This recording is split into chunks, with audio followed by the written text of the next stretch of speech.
Hello everyone, welcome. আজকে সারাদিনই টিপ টিপ করে বৃষ্টি পড়েই যাচ্ছিল। তো আজকে আমরা বেরিয়ে পড়লাম দুজনে। এখানকার ওয়েদারটাও খুবই সুন্দর ছিল। আশেপাশে যেতে যেতে দেখাচ্ছিল ওখানকার রাস্তাঘাট, প্লাস ওর আগের অফিসগুলো দেখাচ্ছিল আমাকে।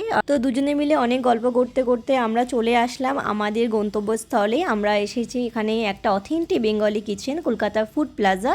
তো সেখানে আমরা ঢুকছি। আর আমরা যেহেতু মাছে ভাতে বাঙালি, তো কলকাতার বাইরে যতই থাকি না কেন চেষ্টা করি আমরা বাঙালি খাবার, বাঙালি রেস্টুরেন্টগুলোকেই খুঁজে বার করার। খুব সুন্দর লোকেশানে ওরা এই রেস্টুরেন্টটা করেছে। আর ওখানকার যে মালিক, তার ব্যবহারও খুব ভালো। খুব যত্ন সহকারেই আমাদেরকে অনেক সাজেস্ট করে দিচ্ছিল যে এই রেসিপিটা খুব ভালো হতে পারে, আপনারা এটা টেস্ট করে দেখতে পারেন।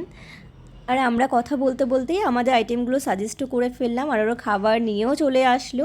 তোমরা দেখতেই পাচ্ছ, মুসুরির ডাল নিয়েছিলাম, আর পোস্ত পটল নিয়েছিলাম, কষা মাংস নিয়েছিলাম, আর পুঁই শাকের চচ্চড়ি আমরা নিয়েছিলাম, আর লাস্টে আমরা কিছু মিষ্টি নিয়েছিলাম।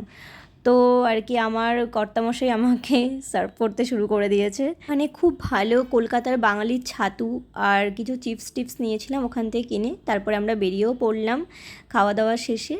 আর সামনে এত সুন্দর চা বানাতে দেখে একটু চা মন চাইছিল, একটু চাটা খেয়ে আমরা বেরিয়ে পড়লাম, রওনা দিলাম আমরা বাড়ির দিকে। আর সন্ধ্যাবেলায় গরম গরম ধনে পাতার পকোড়া বানিয়ে ফেললাম। আর রাত্রেবেলা আমাদের ডিনারে ধোসার নারকেলের চাটনি